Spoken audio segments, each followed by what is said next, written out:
Welcome to Lesson 15. Before we begin, a quick note about this course.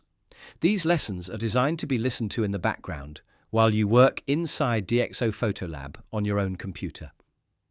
Think of them as guided audio lessons that you can follow along at your own pace. If you prefer more visual screen-recorded tutorials, you'll find plenty of those on my channel as well. Also, DxO PhotoLab is free to use for 30 days, giving you more than enough time to work through this course and see if it's a good fit for your workflow. If you decide it is, I'm offering 15% off DxO software, and you'll find that link in the description below. Now, make sure you have DxO PhotoLab open. In this lesson, we're going to look at sharpening. One of the biggest misconceptions in photography is that sharpening can rescue a blurry photograph. Unfortunately, it can't. If an image is out of focus or blurred by camera movement, sharpening won't fix it.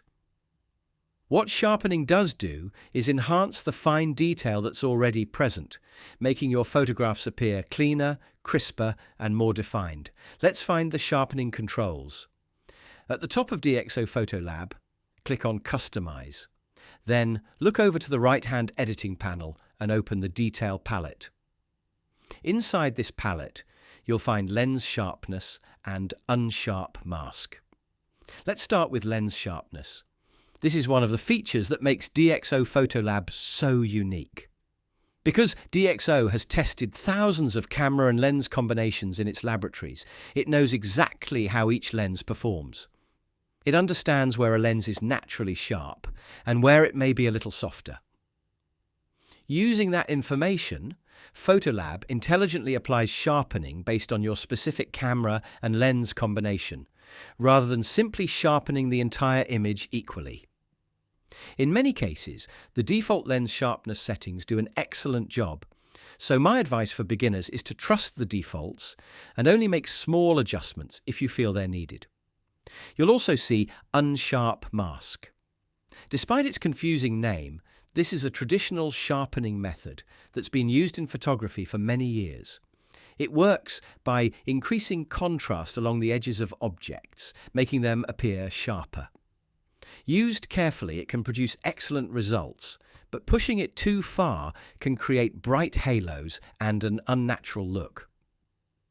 Whenever you're judging sharpness, it's important to zoom into your image. I recommend viewing your photograph at around 100% magnification so you can accurately judge the effect. Look closely at areas with fine detail, such as eyes in a portrait, leaves on trees, building edges, or textured surfaces. One mistake beginners often make is believing that more sharpening always creates a better photograph. In reality, over-sharpened images often look harsh and artificial.